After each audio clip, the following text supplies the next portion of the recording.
So we will start with revision of escape velocity and then we will go ahead to the next topic. बहुत extremely simple case है ये escape velocity का. कल हमने detail में देखा ही था. What is the meaning of escape velocity.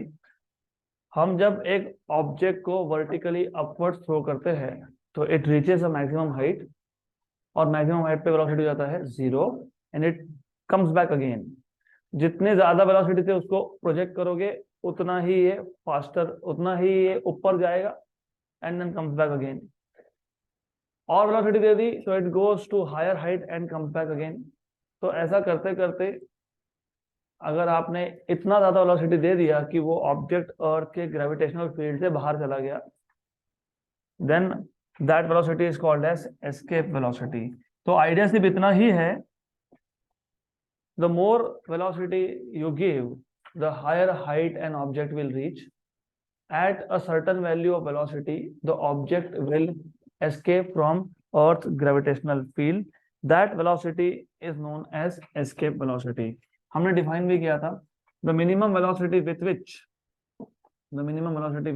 an object is thrown vertically upwards from the surface of Earth so that it escapes Earth's gravitational field is known as escape velocity.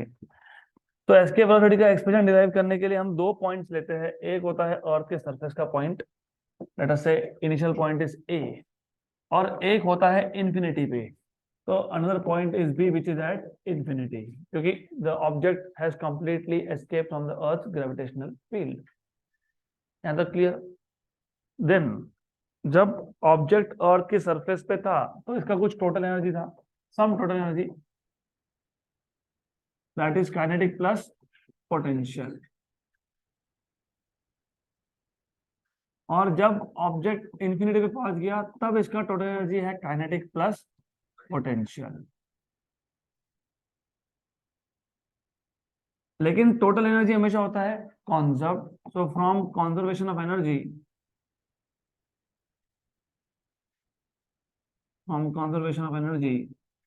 Law of conservation of energy, total energy is always conserved. What is conserved is total energy. Kinetic या potential की मैं बात नहीं कर रहा हूं, मैं बात कर रहा हूं टोटल की. तो total energy at A is equal total energy at B.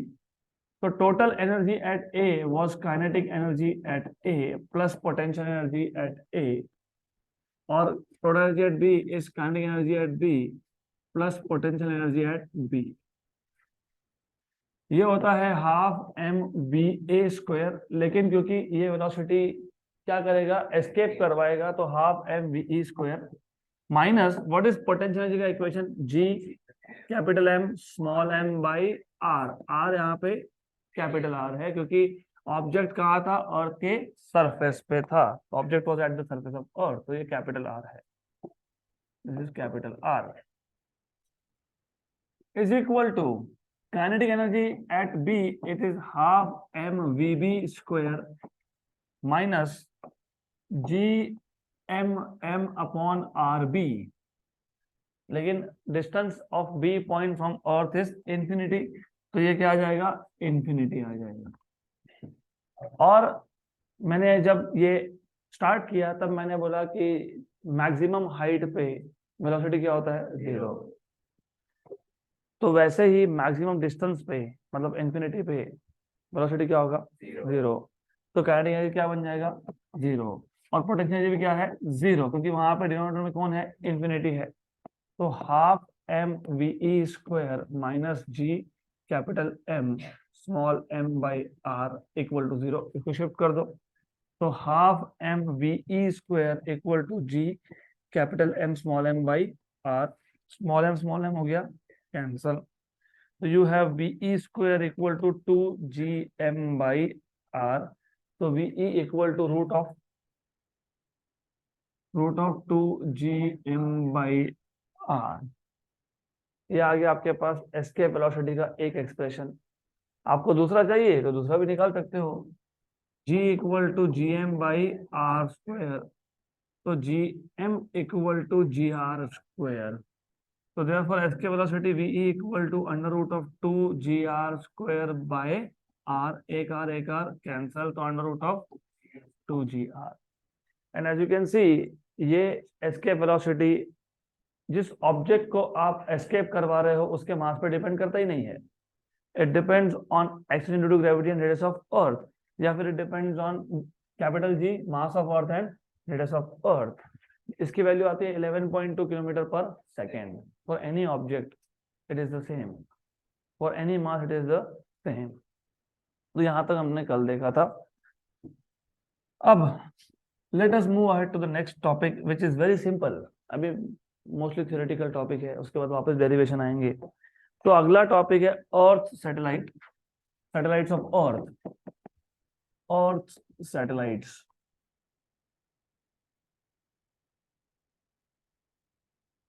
तो सबसे पहले तो पता होना चाहिए what do you mean by earth satellite, what do you mean by satellite in general? What is satellite? An object which revolves around a planet is known as satellite. An object which revolves around a planet is known as a satellite. जैसे अर्थ का एक satellite है natural moon, Mars के 2, Jupiter के more than 65 है, Uranus के भी बहुत सारे हैं, नेपच्यून के भी है, पहले 2 प्लैनेट्स, मर्क्यूरी और वीनस के नहीं है, बराबर। तो any object which revolves around a planet is known as a satellite. Any object which revolves around a planet is known as a satellite. तो हमारा इस टॉपिक में टास्क क्या है? हमारा इस टॉपिक में टास्क है first of all to define what is satellite, जो हमने ऑलरेडी कर दिया, to see which are different types of satellites. तो there are 2 types of satellites, natural and artificial. Artificial में वापस 2 टाइप आते हैं, पोलर एंड इक्वेटोरियल। तो हमको उसके प्रॉपर्टीज समझने हैं, कौन सा सैटेलाइट कहाँ यूज होगा वो समझना है, टाइम पीरियड क्या है वो समझना है, and then our task will be to understand how to launch an artificial satellite in orbit around Earth. तो इस टॉपिक का टास्क ये है to give you a rough introduction about what is satellite, what are different types of satellites. एक होता है natural, एक होता है आर्टिफिशियल। आर्टिफिशियल में वापस 2 टाइप आते हैं, एक होता है पोलर, एक होता है इक्वेटोरियल। उनका यूज समझना, उनके टाइम पीरियड्स की वैल्यूज पता होना रफली, वो क्या रोल परफॉर्म करते हैं वो पता होना चाहिए।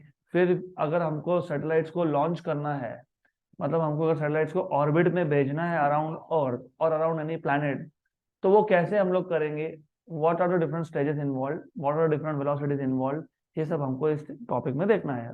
मोस्टली थ्योरेटिकल है, इंटरेस्टिंग है, इजी है। तो there are 2 types of satellites हमारे अर्थ के लिए। हाँ, मैंने इसलिए क्लियरली मेंशन किया अर्थ सैटेलाइट्स। तो there are 2 types of satellites, एक है नेचुरल सैटेलाइट, एक है आर्टिफिशियल सैटेलाइट। अर्थ का नेचुरल सैटेलाइट सबको पता ही है, मून। तो earth has its natural satellite, that is moon, natural satellite, and then you have artificial satellites. Artificial satellites can further be classified into 2 types. Artificial, natural के बारे में तो कुछ हमारे पास ज्यादा बताने से है नहीं, तो इतना बता सकते हो उसका टाइम पीरियड कितना है, 27.3 डेज। और क्या बता सकते हो, उसका डिस्टेंस कितना है, 3.85 into 10⁶ kilometre, 10⁵ kilometre, 3,85,000 kilometre. So we know that moon is natural satellite of Earth. The time period of moon around Earth is कितना, 27.3 days. So moon is natural satellite of Earth with time period of 27.3 days with a distance of 3.85 into 10⁵ kilometer. That is all you can tell about natural satellite. इससे ज्यादा तो कुछ बता सकते नहीं है। लेकिन आर्टिफिशियल सैटेलाइट में you have a variety here. तो in case of artificial satellites 2 type के सैटेलाइट होते हैं आर्टिफिशियल में, एक होता है पोलर, एक होता है इक्वेटोरियल। तो one is equatorial satellite and other being polar satellite. तो हम पहले इक्वेटोरियल सैटेलाइट डिस्कस करेंगे, फिर हम देखेंगे what is polar satellite and then we will see what are the stages involve in launching of a satellite. Satellite को exactly earth के surface से लॉन्च कैसे करना है। तो इक्वेटोरियल सैटेलाइट जो है, नाम में ही है इक्वेटोरियल, मतलब its orbit is in the equatorial plane. मतलब for example let us say this is, late us say this is earth. तो इक्वेटोरियल सैटेलाइट जो होती है ना, उसका ऑर्बिट होता है अलोंग द इक्वेटर, वो इक्वेटर के ऊपर से चक्कर काटता है। तो फॉर एग्जांपल ये हो गया आपके पास इक्वेटोरियल सैटेलाइट का orbit, this is orbit of equatorial satellite.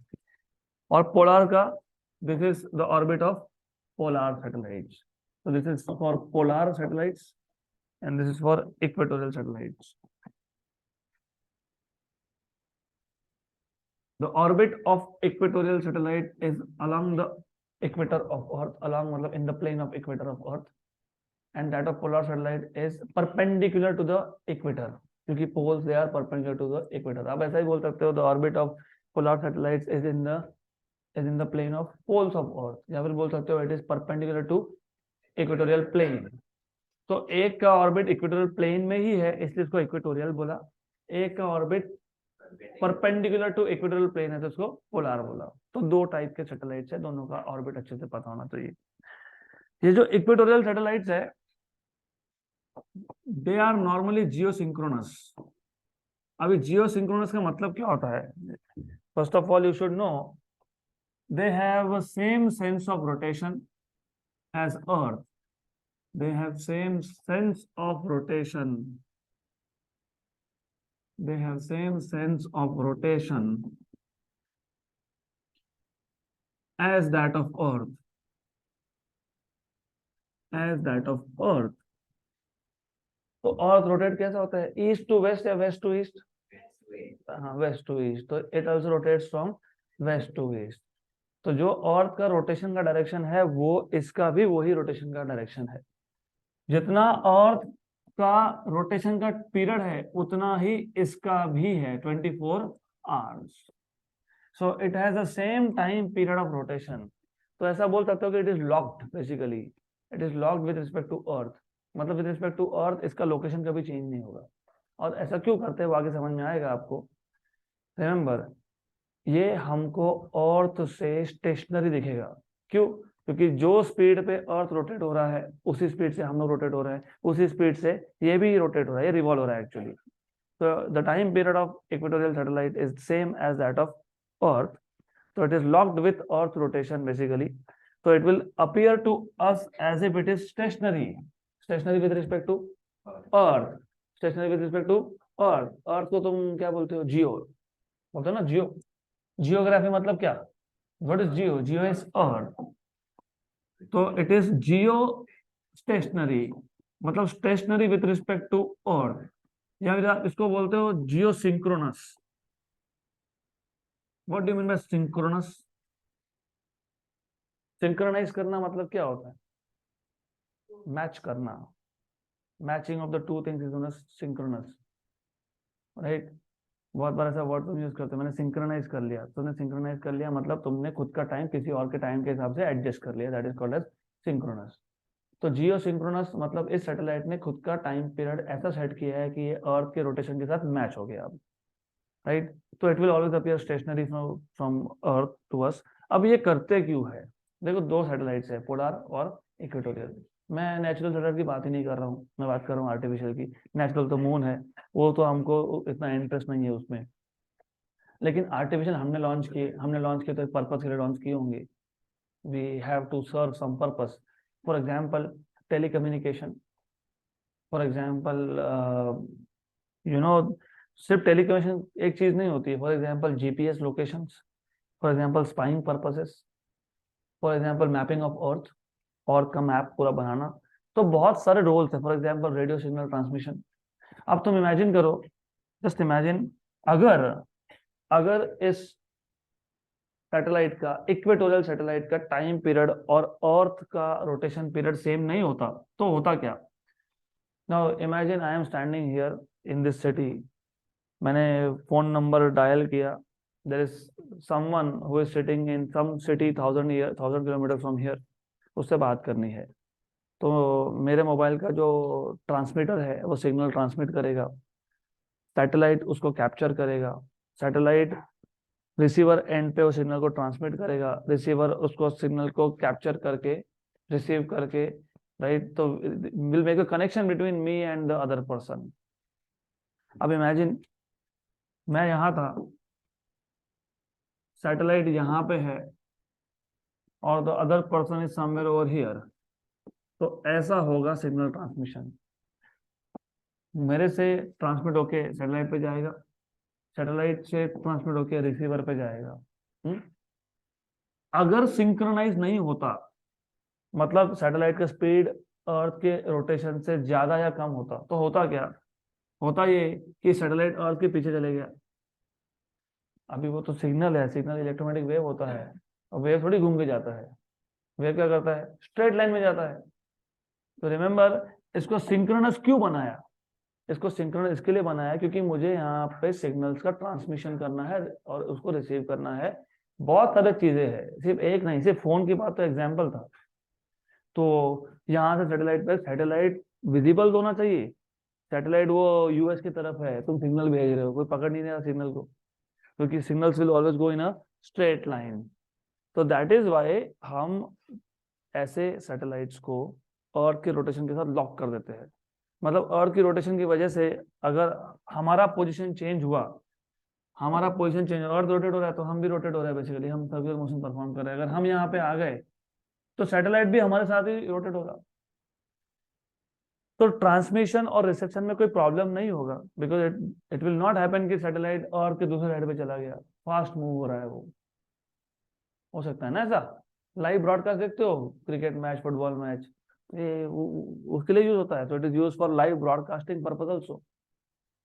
तो इन अ नटशेल, हमने इसका टाइम पीरियड अर्थ के रोटेशन के हिसाब से लॉक क्यों किया, क्योंकि इसका एक स्पेशल पर्पज है for transmission of radio signals, for transmission of live broadcast, for transmission of mobile phone signals etcetera etcetera. तो अगर हमने यहाँ से कोई सिग्नल भेजा है और सैटेलाइट का स्पीड ज्यादा है अर्थ के रोटेशन के हिसाब से, वो अर्थ के दूसरे साइड पे चला गया, तो वो सिग्नल कभी कैच होगा नहीं, हो ही नहीं सकता, क्योंकि signals they always travel in a straight line.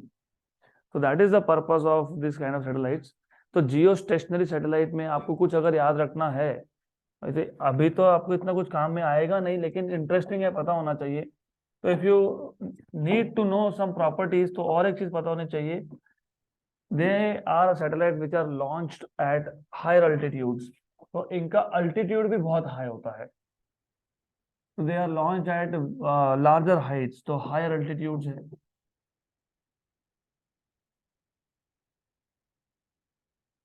Higher altitudes है। Then what is the use, as I told you, they are used for for live broadcasting,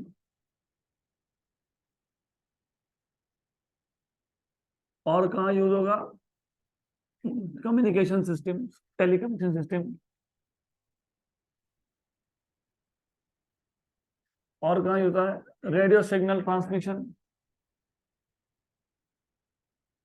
radio signal transmission etcetera etcetera.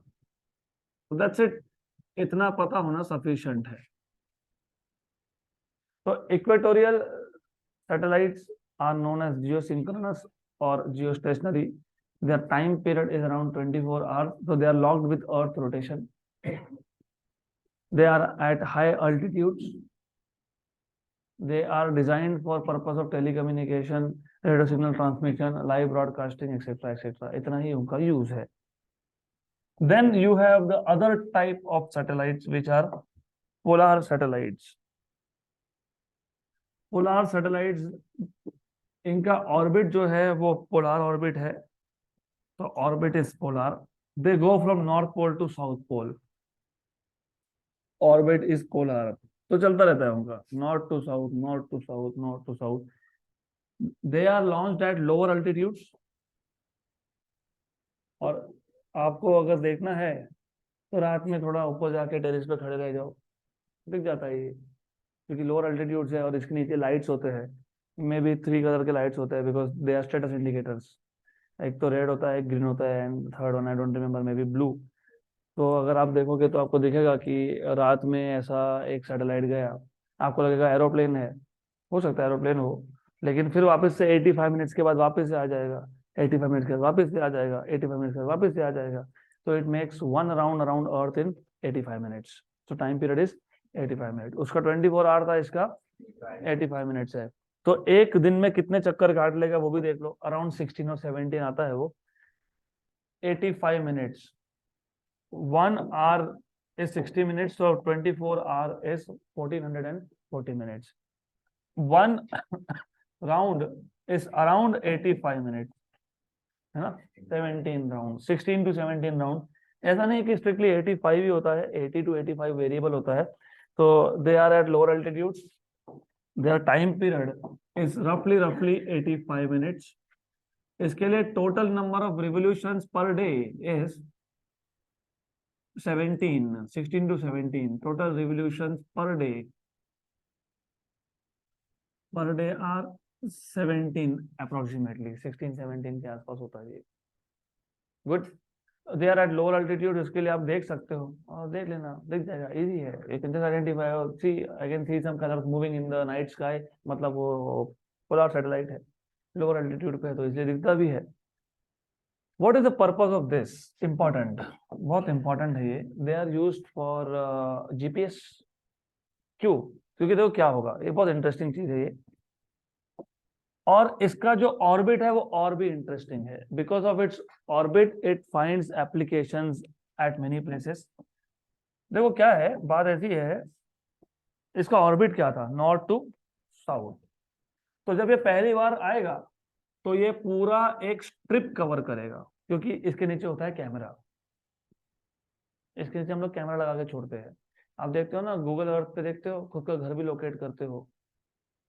तो वो इसने ही किया, polar orbit, polar satellite ने किया। क्योंकि क्या होगा, for the first time when it comes, वो एक स्ट्रिप कवर कर लेता है, उसके नीचे है कैमरा, तो वो पूरे एक स्ट्रिप का फोटो निकाल लेता है।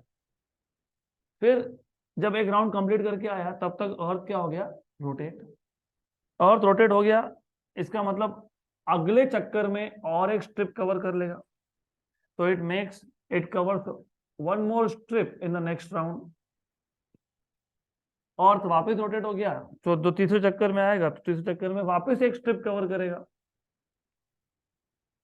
फिर वापस ये रोटेट हो गया अर्थ, उसके अगले राउंड में और एक स्ट्रिप कवर करेगा। मतलब ये क्या करता है, ये अर्थ को ट्रेस करता रहता है in the form of strips. तो it basically makes map of earth in the form of strips. तो कहाँ कहाँ यूज होता है, लोकेशन, जीपीएस, जीपीएस के लिए यूज होता है, लोकेशन के लिए यूज होता है, और for astronomy purposes, lower orbit पे आप फॉर स्पेशल पर्पस, एक पर्टिकुलर पर्पस के लिए हम लोग सैटेलाइट्स बनाते हैं जिसके ऊपर टेलीस्कोप होता है। तो एस्ट्रोनॉमी पर्पस के लिए भी यूज होता है। और कहाँ यूज होता है, वेदर फोरकास्टिंग के लिए यूज होता है। Very good. नहीं तो ऐसा हुआ जियो सिंक्रोनस कर दिया, तूफान आने वाला है कल, पता भी लग गया तूफान आने के बाद, क्योंकि जियो सिंक्रोनस है अगर, तो जियो सिंक्रोनस का टाइम पीरियड क्या है, 24 आवर, वन डे। तो जो वेदर फोरकास्टिंग जो होता है ना, वो सैटेलाइट से होता है, पोलार से। क्योंकि ये एक दिन में 17 चक्कर मारते हैं अर्थ के, तो समझ में आ जाता है कहाँ पे लो प्रेशर रीजन बन रहा है, कहाँ पे हाई प्रेशर रीजन बन रहा है, कहाँ पे साइक्लोन आने के चांसेस है, कहाँ पे जोरदार बारिश होने के चांसेस है, एक्सेट्रा एक्सेट्रा। तो वेदर फोरकास्टिंग भी इससे होता है। और इम्पोर्टेंट है एक, स्पाइंग पर्पसेस। वो देखा है, परमाणु नाम का मूवी आया था, हमारा जो न्यूक्लियर टेस्ट हुआ था 1998 में। तो यूनाइटेड स्टेट, उनको तो आदत ही है, उनको हर जगह पे खुद की सुप्रीमेसी चाहिए। तो उनको दिक्कत थी हमारे न्यूक्लियर प्रोजेक्ट से, तो वो ट्रेस कर रहे थे। इसलिए अगर आपने देखा होगा तो वहां पे actually science point of view से दिखाया है वहां पे, कि जैसे ही उनको पता लगता है कि सैटेलाइट का अभी राउंड हमारे तरफ है, क्योंकि मैंने अभी बताया क्या हो रहा है, ये स्ट्रिप में ट्रेस कर रहा है। तो पहले ऐसा आया, बराबर, अब पीछे की साइड पे गया, पीछे की साइड मतलब वेस्टर्न कंट्रीज की तरफ है वो, अब तो हमको तो फेस करेगा नहीं। तो उतने टाइम में, जितने टाइम में हम उसके रेंज से बाहर गए, उतने ही टाइम में काम करना है। तो जैसे ही वो वापस आने लगेगा, तो इवन वो जो गाड़ी के टायर के निशान थे, उन्होंने वो भी क्लीन कर दिए थे। तो ये स्पाइंग पर्पस के लिए भी बहुत काम में आता है। तो this is why polar satellites find a lot of applications. तो एप्लीकेशन का सोचोगे तो in this case they are used for many purposes, spying is one of them. Number 2, astronomy purposes, satellites पे हम लोग टेलीस्कोप माउंट कर सकते हैं। Then weather forecasting is one of them, weather forecasting. Then location tracking, GPS etcetera etcetera, ये सब global positioning system, ये सब इस पे चलता है। This is all they are applications of polar satellites. तो ये जो टॉपिक है मैं ऊपर ऊपर से पढ़ा था, बिकॉज कुछ ज्यादा है नहीं इसमें, सिर्फ इतना पता होना चाहिए सैटेलाइट का डेफिनेशन क्या है। जैसे प्लैनेट का डेफिनेशन क्या है, आज टू what is definition of planet, what is definition of planet? I was expecting this. Any object which revolves around a star is known as planet. बराबर है। फिर प्लूटो प्लैनेट क्यों नहीं है? पहले था, अभी उसको निकाल दिया, उसके बाद तू जा घर से बाहर जा। It is very small is one thing, उसका ऑर्बिट इज हाईली इलिप्टिकल। उसका अर्थ के सन के अराउंड एक चक्कर लगाने का आपको टाइम पीरियड पता है? What is time period of Pluto's orbit around sun? हाँ, कितने 100 साल है? नहीं पता? तो चेक करो। उसका साइज कुछ मून के, सॉरी, कुछ जुपिटर के सैटेलाइट से भी छोटा है। First of all, the size of Pluto is even smaller than some of the satellites of Jupiter. तो साइज का तो एक कंस्टेंट है ही। नंबर 2, उसका ऑर्बिट हाईली इलिप्टिकल है। Number three, the time it takes to complete one revolution around sun is also extremely large.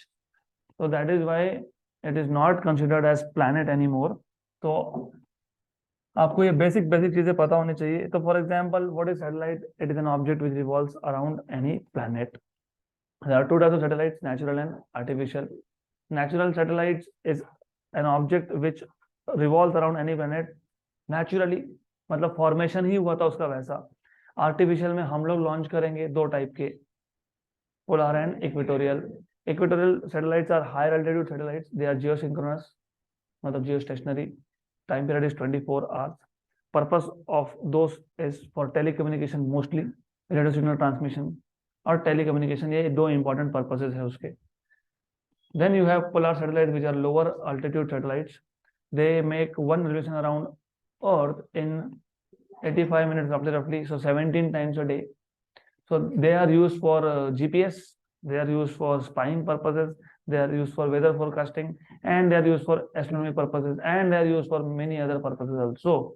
तो बहुत सारे पर्पस होते हैं, एक दो नहीं होता है। तो this is all about satellites. अब अगला क्वेश्चन आया कि ये जो आर्टिफिशियल सैटेलाइट्स है इसको लॉन्च कैसे किया, which stages were involved in launching of a satellite. तो अगला topic if you see is projection of a satellite. तो हमको एक सैटेलाइट को ऑर्बिट में सेट करना है, मे बी पोलर ऑर्बिट होगा, मे बी इक्वेटोरियल होगा, what ever it is not so simple ना। उसको इधर से फेंक दिया ऊपर, it's not very simple task. If you want to set a satellite in an orbit, उसके लिए 2-stage rocket system minimum requirement होता है। तो this is Earth, you want to launch a satellite in the orbit, तो minimum requirement is 2-stage rocket system। तो 2 stage क्यों, वो भी समझ में आएगा। सपोज ये सैटेलाइट है, सबसे पहले satellite is always placed at the tip of rocket. Rocket के टिप पे आप रखते हो सैटेलाइट को, और नीचे होता है 2-स्टेज सिस्टम। और 2-स्टेज सिस्टम क्यों होता है बताता हूं। तो दोनों स्टेज का अपना अपना एक रोल है। ये आ गया आपके पास फर्स्ट स्टेज, ये second stage actually is not first stage, first stage नीचे होगा। तो each of them has a specific role. तो ये फर्स्ट स्टेज है। अब फर्स्ट स्टेज का रोल क्या है? फर्स्ट स्टेज का रोल इतना है कि सैटेलाइट को एक डिजायर्ड हाइट तक लेके जाना। क्योंकि ऐसा टोल्ड यू पोलर सैटेलाइट्स का हाइट कम है और किसका ज्यादा है, इक्वेटोरियल का ज्यादा है। और आपको ऑलरेडी पता ही है अर्थ का gravitational force is so strong कि मुझे सैटेलाइट को एक डिजायर्ड हाइट तक लेके जाना है, सपोज मुझे यहाँ पे लेके आना है, तो अर्थ का ग्रेविटी के अगेंस्ट जाना है, तो अर्थ की ग्रेविटी के अगेंस्ट जाना है मतलब ग्रेविटेशनल फोर्स को ओवरकम करना है। ग्रेविटेशनल फोर्स को अगर ओवरकम करना है तो फर्स्ट स्टेज में जितना भी फ्यूल होगा वो यूज होगा to take the satellite to a desired height. तो रिमेंबर, ये है फर्स्ट स्टेज, ये है सेकंड स्टेज और ये है satellite. So to launch a satellite in an orbit around Earth, two-stage rocket system is used. Again, I will not write down anything. जहाँ जरूरत है मैं वहाँ लिखूंगा. Otherwise, I'll just say it. So two-stage rocket system is used. The role of stage number one is to take the satellite to a desired height. तो पहले stage का एक ही काम है, सैटेलाइट को एक डिजायर्ड क्यों बोल रहा हूँ, क्योंकि इक्वेटोरियल का हाइट कम है और जियो स्टेशनरी का ज्यादा है ना। जागो जागो, पोलार का कम है, किसका ज्यादा है, इक्वेटोरियल मतलब होता है जियो स्टेशनरी, मतलब होता है जियो सिंक्रोनस, उसका हाइट ज्यादा है, अल्टीट्यूड ज्यादा है, और कम किसका है, पोलार का। तो स्टेज नंबर वन का काम है डिजायर्ड हाइट पे लेके जाना, अगर पोलार है तो कम हाइट्स और अगर इक्वेटोरियल है तो ज्यादा हाइट्स। तो स्टेज वन का एक ही रोल है, to take the satellite to desired height. उसके बाद क्या होता है, वो डिटैच हो जाता है, इट गेट्स डिटैच्ड। मतलब एक स्टेज पे आने के बाद, एक स्टेज पे आने के बाद जो एक हाइट पे आने के बाद जो फर्स्ट स्टेज है इट गेट्स कंप्लीटली डिटैच्ड। तो ये हाइट तक आ गया, फर्स्ट स्टेज का काम हो गया, इसको यहां से डिटैच कर दिया, डिटैच कर दिया। अब डिटैच कर दिया तो गया कहाँ पे, अर्थ पे आके तो गिरता है नहीं, नहीं तो फिर वो तो टेंशन है ना, कभी सिटी में आके गिर गया तो क्या करोगे। What happens is it is designed in such a way that when it comes down, it is passing through atmosphere of Earth. Large amount of friction is generated और friction leads to heat और heat उसको वहीं पे जला देता है, तो उसका राख भी नहीं पहुंचता यहाँ तक, even not small leftover dust reaches here. तो फर्स्ट स्टेज को जैसे ही डिटैच किया, वो अर्थ के एटमॉस्फेयर में गिर रहा था। अर्थ का एटमॉस्फेयर मतलब वहां पे एयर है, और जब ये एयर से पास होगा तो वहां पे फ्रिक्शन होगा, लार्ज अमाउंट ऑफ फ्रिक्शन होगा। उस फ्रिक्शन की वजह से it will burn down there itself, it will not reach the surface of earth. पहले क्या करते थे, पहले इसको स्पेस में डाल देते थे, तो स्पेस में कचरा करना चालू कर दिया था, तो वो कचरा बंद करना पड़ा due to some mutual agreement between different different research organisation. तो वो अभी कचरा करते नहीं है वहां पे, क्योंकि दिक्कत होगी ना, वहां पे स्पेस में कचरा हो गया तो then it is again problem, because international space station है वहां पे, वहां पे अगर ये डेबरी जाके वहां पे हिट कर दिया तो दिक्कत हो जाएगी। और ऐसा हुआ है, पास्ट में ऐसा हुआ है, that is why nowadays it is made in such a way that when it is detached it is falling down towards earth, passing through atmosphere of earth, large friction, large heat, गया, खत्म। अब second stage का काम क्या है, second stage का काम समझने से पहले ये समझ लो, एक बार डिजायर्ड हाइट पे पहुंच गए तो अब कंप्यूटराइज्ड रोटेशन होता है। इसको हम लोग किसको, सैटेलाइट को हम लोग 90 डिग्री से रोटेट करते हैं, वी रोटेटेड बाय 90 डिग्री, क्योंकि अल्टीमेटली सैटेलाइट को तुमको अर्थ के अराउंड लॉन्च करना है, तो उसको क्या करना पड़ेगा, रोटेट करना पड़ेगा, राइट। इसको 90 डिग्री रोटेट करते हैं कंप्यूटराइज। अब सेकेंड स्टेज का रोल यहाँ पे आता है, सेकेंड स्टेज क्या करता है, हॉरिजॉन्टल डायरेक्शन में पुश करता है, क्योंकि आपको एक हाइट पे लेके जाने के बाद क्या करना है, इसको सर्कुलर ऑर्बिट में सेट करना है। सर्कुलर ऑर्बिट में सेट करना है तो आपको पता होना चाहिए सर्कुलर मोशन में horizontal velocity is an important thing that you should have. तो यहाँ पे सैटेलाइट को एक हॉरिजॉन्टल डायरेक्शन में पुश करना पड़ेगा so as to set it in circular motion. तो जो स्टेज टू है, स्टेज टू का काम क्या है, to provide necessary horizontal velocity, to provide necessary horizontal velocity such that the satellite performs circular motion around earth. अभी circular होगा कि नहीं होगा वो बाद में देखेंगे। Stage one is for giving vertical velocity to take the satellite to a desired height. उसके बाद 90 डिग्री से रोटेट होगा एंड देन स्टेज 2 का काम है to give it a horizontal push, धक्का देना, हॉरिजॉन्टल वेलोसिटी देना। फिर वही होगा जो स्टेज 1 के साथ हुआ, इसका फ्यूल बर्न हो गया, इसको डिटैच कर दिया, अब बचा कौन, तो अकेला सैटेलाइट। तो ये मैंने सिर्फ सैटेलाइट दिखा दिया, this is satellite that is remaining now. यहाँ तक क्लियर? क्लियर। अब ऐसा नहीं है कि हर बार वो सर्कुलर मोशन ही परफॉर्म करेगा, अब डिपेंड करता है कि तुमने वेलोसिटी कितना दिया, उसके ऊपर डिपेंड करता है कि मोशन सर्कुलर होगा कि मोशन इलिप्टिकल होगा, और इलिप्टिकल में भी कैसा होगा, क्योंकि इलिप्टिकल मोशन में याद रखना, मैंने जब ये चैप्टर स्टार्ट किया था तभी मैंने बता दिया था, perihelion is the nearest point of a planet to the sun, perigee is the nearest point of any object to earth, aphelion is the farthest away point of a planet from sun, apogee is the farthest point of any object from earth। तो अब depend करता है कि आपने इस satellite को जो velocity दिया है वो कितना है, उसके ऊपर डिपेंड करता है। तो वेलोसिटी जितना भी मैंने प्रोवाइड किया, what ever velocity I will give, या तो उसको वीपी से डिनोट करो, वेलोसिटी ऑफ प्रोजेक्शन, या उसको वीएच बोलो क्योंकि ये क्या है, हॉरिजॉन्टल है। तो ये जो वेलोसिटी आपने दिया है कौन सा है, वीएच, हॉरिजॉन्टल वेलोसिटी या फिर वेलोसिटी ऑफ प्रोजेक्शन। इसके बनते हैं 5 केसेस। अब पहला केस होता है if horizontal velocity is less than critical velocity. अब ये क्रिटिकल वेलोसिटी डिफाइन करेंगे, जैसे हमने एस्केप डिफाइन किया था। एस्केप वेलोसिटी डिफाइन कैसे किया था आपने बोला था the minimum velocity given to an object, और ये कौन सा था, वर्टिकल था, the minimum velocity with which an object should be thrown vertically up from the surface of earth such that it escapes earth gravitational field is known as escape velocity. अब critical define करोगे, critical मतलब होता क्या है, देखो depend करेगा आपने कितना वेलोसिटी दिया, आपने जितना भी वेलोसिटी दिया और उससे अगर सैटेलाइट सर्कुलर मोशन में आ जाता है तो उसको बोलते हो क्रिटिकल वेलोसिटी। क्या बोलते हो, क्या बोलते हो? तो अभी मुझे बताओ, क्रिटिकल वेलोसिटी तुमने अर्थ की सरफेस से दिया कि हाइट से दिया? हाइट से दिया। और ये वेलोसिटी प्रोवाइड करने के बाद क्या हुआ, मोशन कैसा रहा? तो minimum velocity given to an object at some height from the surface of earth for which the object starts performing circular motion around the earth is known as critical velocity. The minimum velocity given to an object at some height from the surface of earth for which it starts performing circular motion around the earth is known as critical velocity. Imagine critical velocity की value 100 kilometre पर second है, imagine।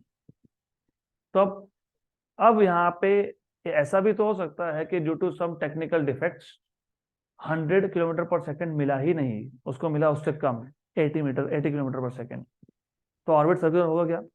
नहीं होगा। तो क्या होगा, elliptical होगा। तो क्या होगा, वो इलिप्टिकल होगा। तो पहला ही केस किसका बनेगा, इलिप्टिकल ऑर्बिट का बनेगा। तो यहाँ मैंने लिखा है वेलोसिटी जो हमने प्रोवाइड किया उसको क्या नाम दिया हमने, VH. The velocity that we are providing is horizontal velocity. If it is less than critical, then the object performs elliptical motion. लेकिन ये जो पॉइंट है इसको बोलते हो point of projection. Point of projection मतलब जिस पॉइंट पे आपने वेलोसिटी प्रोवाइड किया है that is called as point of projection. आपने बोल तो दिया कि ये ऑर्बिट सर्कुलर नहीं है, तो कौन है? लेकिन इलिप्टिकल में भी क्वेश्चन आता है ना कि ये जो पॉइंट ऑफ प्रोजेक्शन था ये एपोजी है कि ये पेरिजी है? क्योंकि हो सकता है ना, ऐसा हो सकता है कि नहीं हो सकता है कि ये एपोजी पॉइंट हो, और ऐसा भी हो सकता है ये पेरिजी पॉइंट हो, ये भी तो हो सकता है। तो point of projection can be, it can be apogee that is the farthest point in its orbit, elliptical orbit, या फिर it can be पेरिजी which is the nearest point in its orbit. तो सैटेलाइट का वो nearest point भी हो सकता है और सैटेलाइट का वो फारदेस्ट पॉइंट भी हो सकता है। तो ये तो पता होना चाहिए कि क्या एग्जैक्टली होगा। तो अगर velocity, if the velocity, horizontal velocity is less than, important है, this is really important, if the velocity is less than critical velocity the orbit will be elliptical with point of projection as apogee. मैं पहले पूरा सिर्फ introduce कर रहा हूँ, हम बाद में वापस देखेंगे एक बार. एपोजी मतलब farthest point. अब होगा क्या इससे, दिस इज इंपॉर्टेंट थिंग. सिर्फ इलेक्ट्रिकल ऑर्बिट होगा ऐसी बात नहीं है. ये पॉइंट क्योंकि एपोजी बन गया, मतलब यहां से सैटेलाइट अर्थ के पास में आना शुरू होगा. ओ अर्थ के पास में आ गया, अर्थ का तो एटमॉस्फेयर है.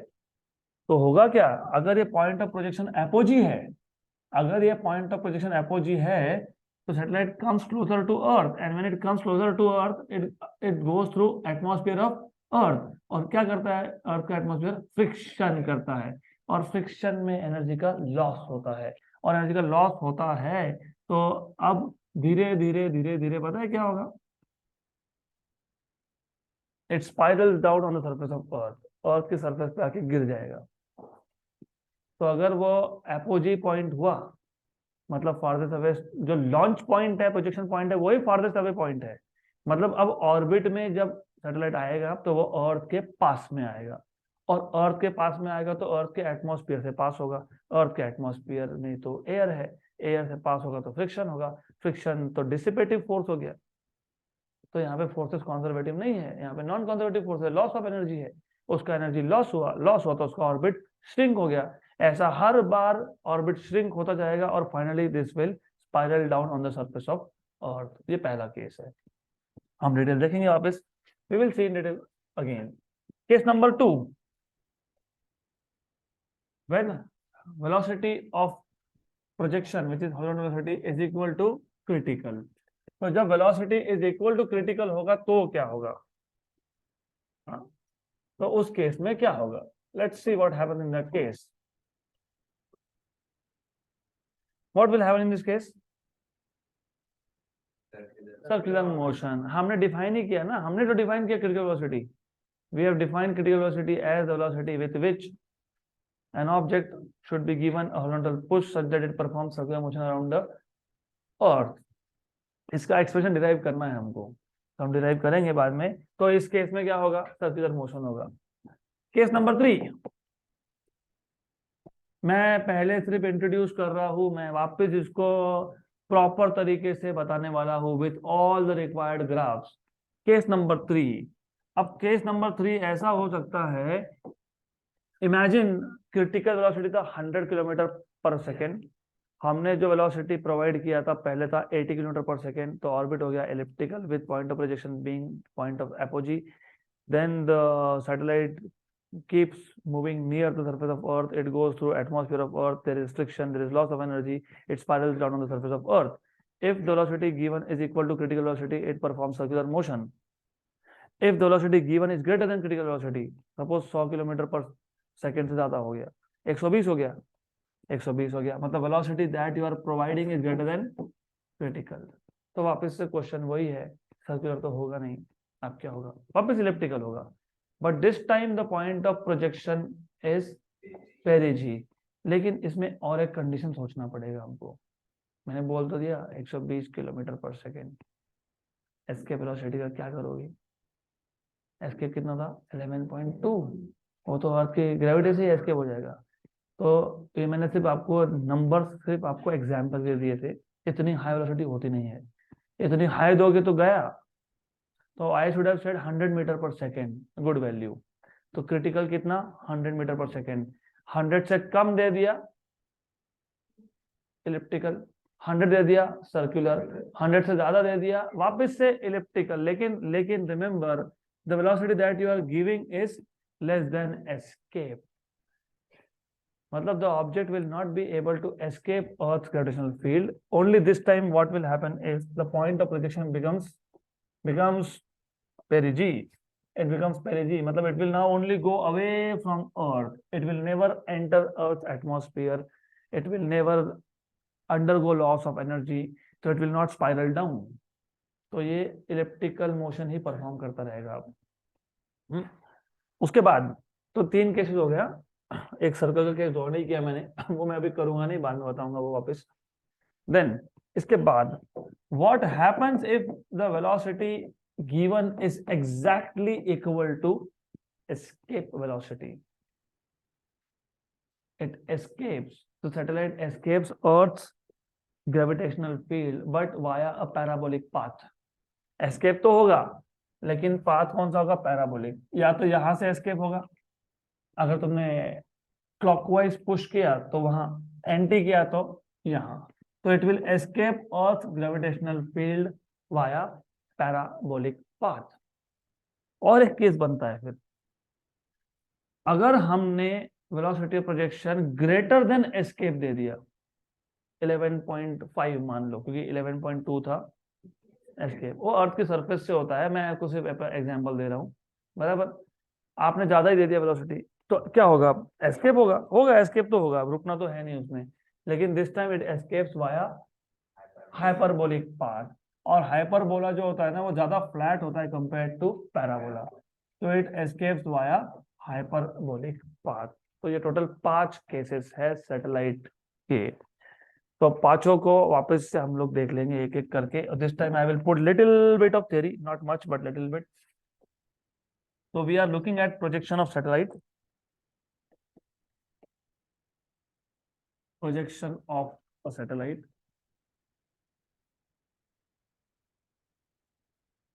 तो प्रोजेक्शन ऑफ अ सैटेलाइट में कितने स्टेजेस इन्वॉल्व है? स्टेजेस रॉकेट के कितने stages?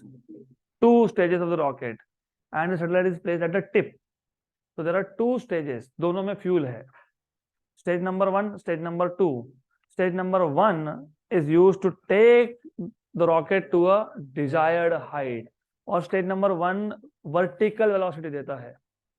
Stage number 1 gives vertical velocity to overcome gravity of earth. Stage number 1 is used to take the rocket, मतलब satellite, to a desired height. Once you reach desired height, stage 1, because अभी खाली हो गया, उसका fuel use हो गया, it is completely detached. Then the satellite rotates by 90 degree. Computerise rotation होता है ये, इसमें हम एनर्जी स्पेंड नहीं करते, इसमें कोई फ्यूल नहीं यूज होता है, ये कंप्यूटराइज रोटेशन है, राइट। देन स्टेज नंबर 2 का काम है to give it a horizontal velocity. तो stage number 2 is used to give horizontal push to the satellite so that it starts performing circular motion. जो भी वेलोसिटी तुमने दिया है, it is called as horizontal velocity or velocity of projection. The velocity with which stage number 2 pushes the rocket, pushes the satellite, is known as velocity of projection or horizontal velocity. The point from where you are giving horizontal velocity is known as point of projection. अब बनते हैं 5 cases. अब मैं आ जाऊंगा 5 cases पे along with the required diagram. This is earth.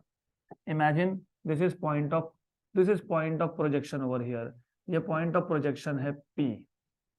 यहाँ पे हमने दे दिया velocity, we have provided some velocity, we have given some horizontal velocity VH। Exam में आता है इस पे क्वेश्चन, आपके कॉलेज के एग्जाम में आता है।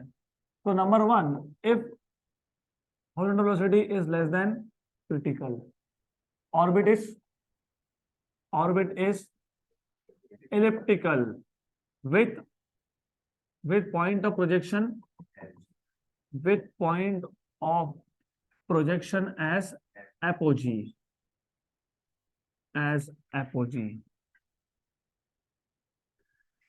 in this case satellite spirals down on the surface of earth,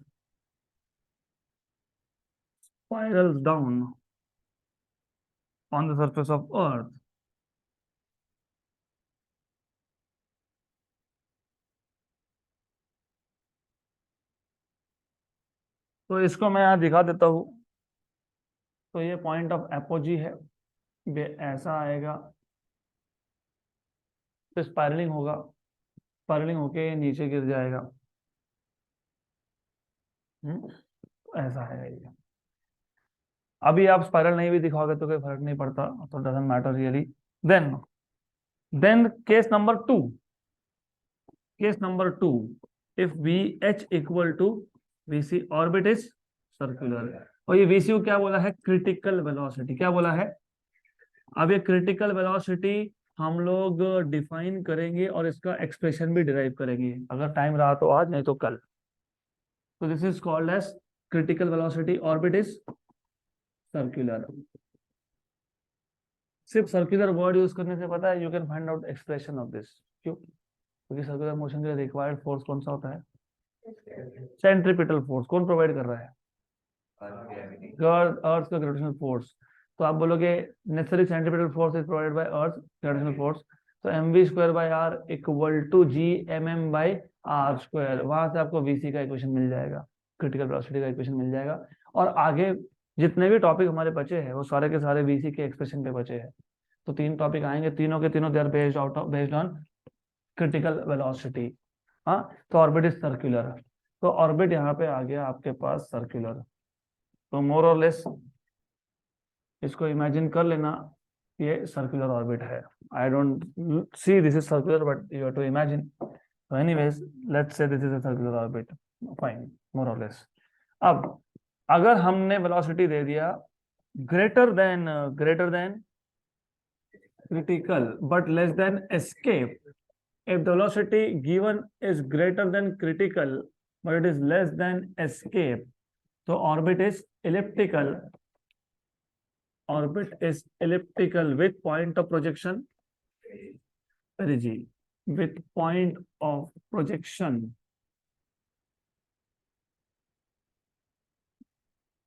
as perigee. Perigee मतलब nearest point to the earth। तो यहाँ पे ये ऑर्बिट दिखेगा आपको, कैसा दिखेगा? ये ऑर्बिट आपको ऐसा दिखेगा, सिंपल एलिप्टिकल ऑर्बिट। तो ऐसा भी जानबूझ के भी करते हैं, क्योंकि आई टोल्ड यू ना, वो हमारे ऊपर है हमको किस पर्पस के लिए सैटेलाइट लॉन्च करना है। वो हमारे ऊपर है कि हमको सर्कुलर चाहिए कि नहीं चाहिए। वो हमारे ऊपर है उसको पॉइंट ऑफ प्रोजेक्शन को पेरिजी बनाना है कि नहीं बनाना है। कर सकते हो। क्यों? मैंने अभी बताया था इलिप्टिकल ऑर्बिट में क्या होता है, जब पेरिजी के पास में सैटेलाइट आता है तो it moves faster and then becomes slow slow slow slow slow, and again when it comes near perigee it becomes faster, और एपोजी पे इट बिकम्स स्लो। इमेजिन हमको अगर हमारे एनिमी कंट्री का ट्रैकिंग करना है तो हमको ज्यादा टाइम तक वहां पे सैटेलाइट को रुकाना पड़ेगा।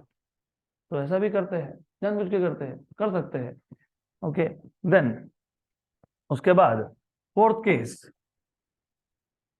VH equal to VE। तो satellite escapes, it escapes earth gravitational field, Earth's gravitational field via which path? Via parabolic path.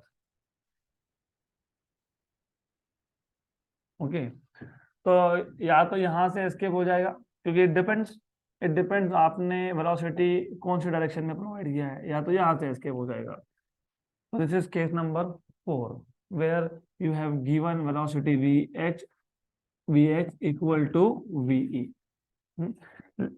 Last case, if you give velocity greater than escape velocity, so it escapes via hyperbolic path. So satellite escapes Earth's gravitational field,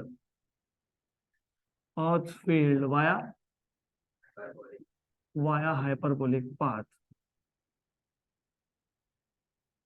और hyperbola जो होता है वो parabola से ज्यादा flat होता है, तो it will escape through this flatter path. This is VH greater than VE। तो ये 5 केसेस है। तो 5 cases and for each of them I have used different colors so that you can imagine काम में आएगा आगे जाके। Done। अब as I told you हमारा इंटरेस्ट है in finding out critical velocity, तो मैं क्रिटिकल वेलोसिटी का सिर्फ आज एक इंट्रोडक्शन दे दूंगा।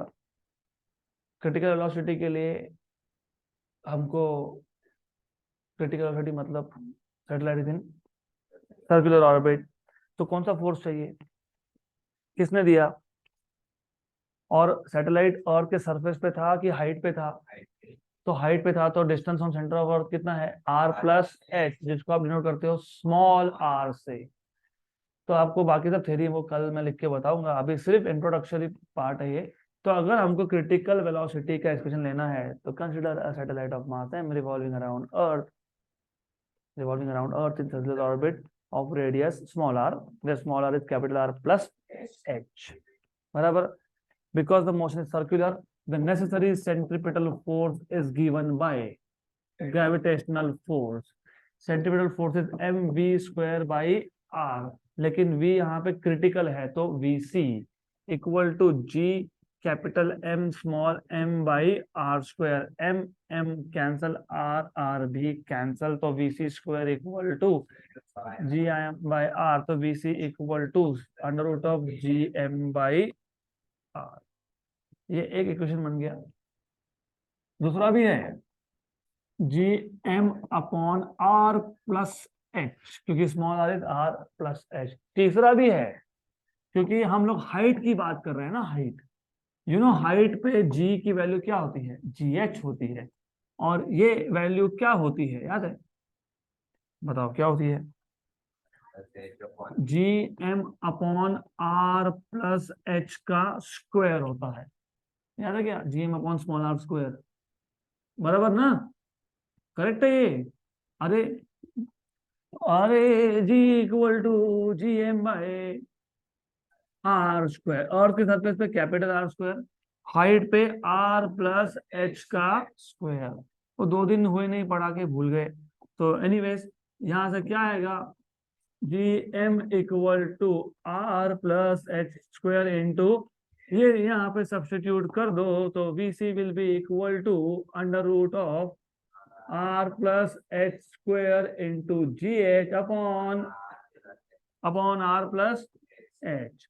तो मैं एक आर प्लस एच कर सकता हूँ कैंसल, तो मुझे क्या मिल गया? V C equal to under root of R plus H into G H. Simple. तो ये क्रिटिकल वेलोसिटी का एक्सप्रेशन आ गया। अब इसमें मैं मॉडिफिकेशन करूंगा। अभी मान लो अगर मेरे पास एक सैटेलाइट है जिसको मैंने लोअर ऑर्बिट में रखा है, लोअर ऑर्बिट मतलब लोअर अल्टीट्यूड पे रखा है, तो if h is very very less than r, तो पहली बात तो होगा क्या कि r plus H will be approximately equal to r, और जी एच की वैल्यू बन जाएगी जी, क्योंकि अगर हाइट ही कम है, हाइट बहुत कम है, तो जी एच की वैल्यू लगभग क्या होती है? Surface value 9.8। तो ये दोनों यहाँ पे सब्सटीट्यूट कर दो सब्सटीट्यूट, तो वी सी क्या बन गया? Under root of R into G, मतलब अंडर रूट ऑफ, ये ऐसा बन गया। और ये कैसा बन गया? ये कैसा बन गया? इसे स्मॉल आर की जगह क्या लिखोगे? हाँ, लेकिन आर प्लस एच क्या है? तो फिर V C equal to under root of G M by small R, मतलब आर प्लस एच, लेकिन R plus H is approximately R. आ गया? ये आ गया। अब एक क्वेश्चन आता है, वो हर बार पूछते हैं, what is the relation between escape velocity and critical velocity? जो एस्केप वेलोसिटी के दो एक्सप्रेशन थे, एक था अगर याद होगा 2gm बाई आर, या फिर एक था अंडर रूट ऑफ 2gr। इसको आप ऐसा लिख दो, root of 2 into root of G M by R, इसको लिख दो root of 2 into root of G R. लेकिन root of G M by R क्या है? क्रिटिकल। तो escape velocity is root 2 times of critical, यहाँ पे भी रूट 2 टाइम्स ऑफ क्रिटिकल, तो escape velocity is root 2 times of critical velocity. तो this is all about critical velocity. लेकिन critical velocity का एक्सप्रेशन मैं अगले सेशन में वापस से लूंगा, अच्छे से लिखेंगे, थोड़ा सा लिखेंगे, डिराइव करेंगे, और एक्सपेक्ट करो कि लास्ट अगला सेशन में एंड ऑफ द थ्योरी होगा, एक्सपेक्ट करो। So for today that is sufficient.